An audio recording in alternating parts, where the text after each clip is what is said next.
안녕하세요. 김리트입니다. 저는 좀 그런 생각을 했어요. 유튜브에 리트라는 키워드로 검색을 하면 많이 나오지 않아요. 나온다면 뭐 메가 로스쿨과 이나 상상 로스쿨 같은 학원가에서 홍보를 위해서 찍은 영상들이 몇 개가 있을 거고, 아니면 이제 법조인이 되시거나 아니면 로스쿨생들이 그냥 소소하게 팁을 알려주는 정도인 것 같습니다. 왜 그런가 생각해 보면 나머지 리트를 잘 가르치시는 분들은 돈을 벌고 있어요. 그것은 꽤 많은 돈이 됩니다. 메가로스쿨이나 아니면 다른 온라인 인강이나 아니면 학원 사이트에 가보면 가격을 보면 보실 수 있을지 모르겠는데 가격이 굉장히 비쌉니다. 뭐, 한 달에 50만원? 한 수업당? 추리도 50만원. 이렇게 100만원. 혹은 종합반이라고 해서 한 6개월 동안 쭉 하는 게 있거든요. 이런 거 보면 한 700만 원? 1000? 이랬던 것 같아요. 근데 저는 그 리트란 시험이 그렇게까지 많은 학원비를 내면서 다녀야 되는 곳인지 잘 모르겠어요. 물론 이제 그걸 돈을 버시는 분들도 있고 그 학원을 다녀서 성적이 오르는 학생들도 많습니다. 그렇기 때문에 학원을 가고 싶으면 가도 좋다고 생각합니다. 다만 저는 좀 더 간단하게 유튜브를 보면서 리트를 공부할 수 있는 방법이 없을까 생각을 해서 이 컨텐츠를 제작하게 되었습니다. 이 채널에서는 앞으로 리트 언어 이해 기출 문제들을 풀어주는 식으로 진행이 될 겁니다. 네. 그래서 최근에 했던 2024년부터 쭉 문제를 푸는 식으로 진행을 할 거고, 만약에 이 영상을 많이 보시는 분들이 계시다면 내용적인 것들도 좀 다루면 좋을 것 같아요. 저는 우선 대학에서 정치학과 철학을 공부했습니다. 그리고 대학원에서는 법철학을 공부하다가 지금 휴학을 했습니다. 지금은 글을 쓰고 있고 주식 같은 걸 하면서 생계를 유지하고 있습니다. 그래서 이거는 제가 돈을 벌기 위해서 하기보다는 궁금해서 해보는 겁니다. 반응이 어떻게 될지, 그리고 이 영상을 얼마나 많이 볼지. 음, 리트라는 시험은 일단은 언어 이해가 30문제, 추리 논증이 한 40문제 됩니다. 근데 올해 같은 경우에는 좀 리트 난이도가 막 어렵진 않았었고, 또 작년엔 또 어려웠어요. 그래서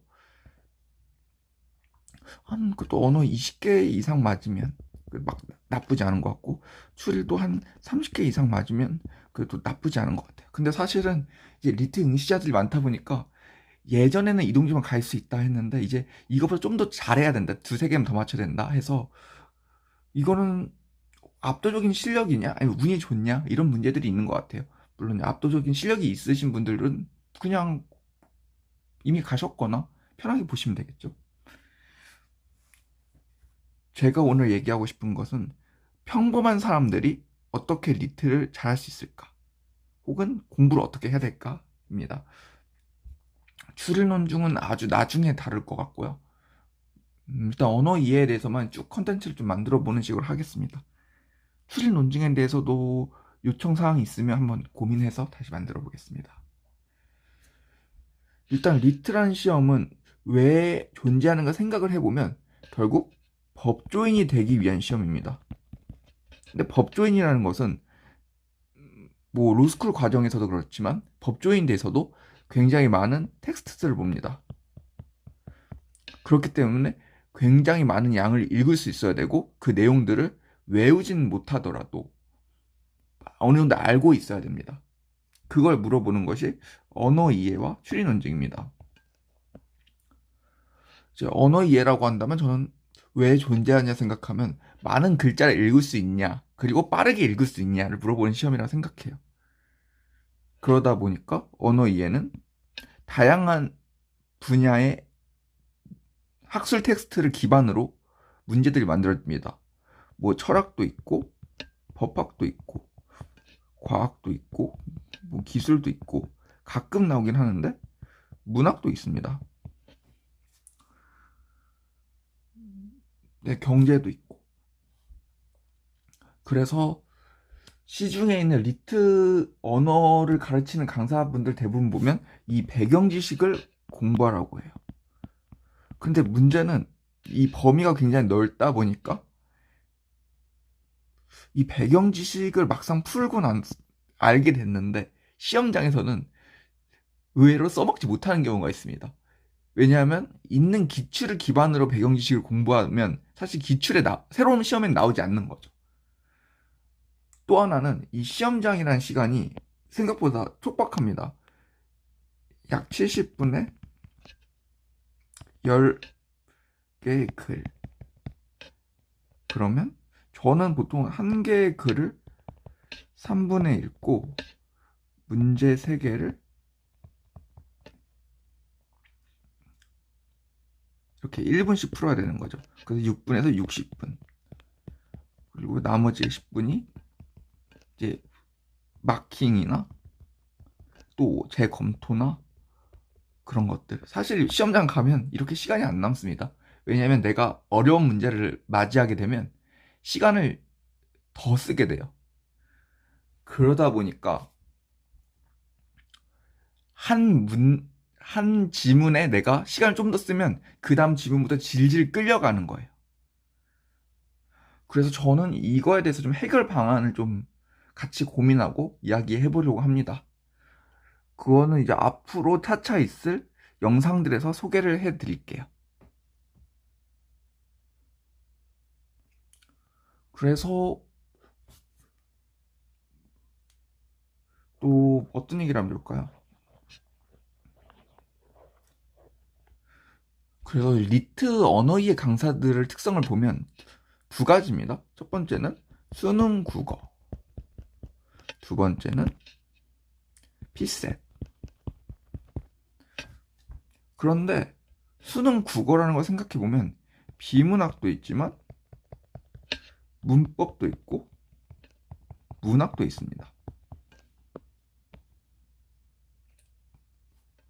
그래서 지금 올해는 이제 빠지신 것 같은데 원래 수능 국어를 계속 가르치시던 메가의 모 선생님이 이 리트 쪽에서 정확히 메가 로스쿨에서 일탈을 계속 하고 계셨죠. 저는 그분의 강의를 들어본 적은 없지만 그 효용성에 대해서는 저도 궁금합니다. 두 번째는 피셋. 근데 피셋 같은 경우에는 사실 이제 언어 추론인가요? 하고 상황 판단. 그래서 사실 이제 언어 추론 강사들이 리트 언어 이해를 가르치시는데 사실 언어 추론은 일부분은 사실 추리 논지랑 비슷해요. 또 상황 판단도 추리 논지랑 비슷합니다. 왜냐하면 언어 추론의 글들을 보면 글의 호흡이 짧아요. 그래서 사실은 이 피셋 강사분들이 추리 논증을 가르치는 건 맞다고 생각하는데 언어 이해에 대해서는 저는 의문점을 갖고 있습니다. 물론 공부를 잘 하시는 분들이니까 잘 가르치시겠죠. 그러면 결론. 언어 이해는 무엇으로 공부해야 하는가? 첫 번째, 기출. 두 번째, 수능 비문학. 세 번째, 사설. 이 3가지를 하시면 될 것 같습니다. 이제 기출을 많이 보신 분들은 이제 리트를 여러 번 보신 분들이죠. 그러다 보니까 문제를 풀 때 내가 이미 지문을 알고 있으니까 그거를 이해하는 시간이 사실 엄청 짧아져요. 그래서 대비가 되진 않는다 생각해요. 그러한 문제가 있고 수능 비문학이 그래도 이제는 보면 리트에서 나오는 소재들도 겹치고 글의 난도도 옛날보다 훨씬 올라갔더라고요. 사설의 경우에도 비판이 많지만 특히 추리 논증에 대해서 비판이 많은 것 같습니다. 왜냐하면 사설과 실제 기출에서의 논리가 좀 차이가 난다라는 얘기가 많지만 적어도 언어 2에서만큼은 사설을 써도 괜찮다 생각합니다. 물론 애매한 문제들이 있고 채점하고 이게 아닌데 생각하면 저는 그게 맞다 생각합니다.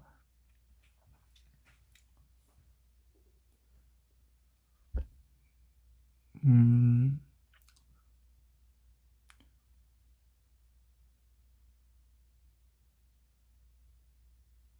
그래서 언어 이해라는 시험은 결국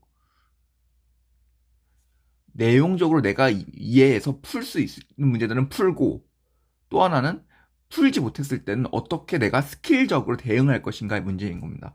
스킬적으로 대응한다는 얘기는 여러 가지 뜻이 있어요. 예를 들어 내가 처음 보자마자 이 문제는 풀지 못할 것 같아. 그러면 풀지 않고 넘어가는 겁니다. 사실은 되돌아와서 풀긴 어려워요. 그래서 사실은 찍고 가야 됩니다. 두 번째는 저거 답인 것 같은 게 보이면 그냥 그걸로 가는 겁니다. 뭐 예를 들어 보기가 있겠죠. 1번, 2번, 3번, 4번, 5번 하면 1번이 답인 것 같아. 그럼 1번으로 가는 겁니다. 그냥 시간을 최대한 적게 써야 돼요. 내가 풀 수 있는 문제에서 시간을 적정하게 쓰고 내가 풀 수 없는 내가 풀 수 없는 문제를 최대한 버리면서 시간을 절약하는 겁니다. 그래야 이 70분 안에 온전히 문제를 풀 수 있습니다. 또 하나는 이 문제 푸는 순서도 중요하다 생각을 해요. 예를 들어 제가 느끼기에 리트 언어 이해는 전통적으로 첫 번째 지문들이 어렵거나 시간을 좀 많이 쓰는 지문들이 많았습니다. 그렇다면 미리 정하는 겁니다. 나는 두 번째 지문도 풀겠어. 혹은 세 번째 지문부터 풀겠어. 이런 식으로. 우리가 리트 시험장에 가면 굉장히 떨립니다. 그래서 첫 번째 지문을 굉장히 잘 풀고 싶어 해요. 그래서 지문을 보면서 시간이 가면 불안해하고 또 잘 풀기 위해서 시간을 많이 쓰기도 합니다. 그래서 첫 번째 지문에 함정에 빠지면 그 시험을 망치게 되는 겁니다. 그래서 제가 생각하기엔 첫 번째 지문은 내가 잘 풀 수 있는 지문으로 시작해야 됩니다.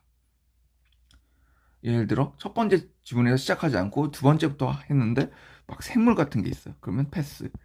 뭐 저는 정치외교학과니까 뭐 정치가 있어요. 그럼 이런 거 풀면서 빨리 시간을 아끼거나 적어도 자신감을 얻어야 됩니다. 내가 아는 지문을 만났을 때 좀 더 빨리 풀리니까 좀 자신감이 생깁니다. 막 그런 경우도 있어요. 4개, 5개, 6개 패스해서 막 7번째, 8번째부터 시작해도 되나요?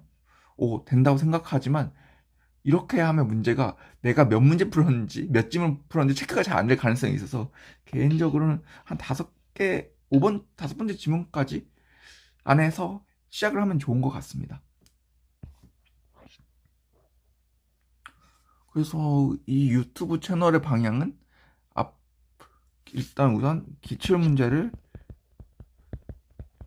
풀어볼 거예요. 그래서 내용적으로는 좋은 강사님들도 있으실 거고 아니면 답지 보시면 될 것 같지만 그래도 다루긴 할게요. 그리고 막혔을 때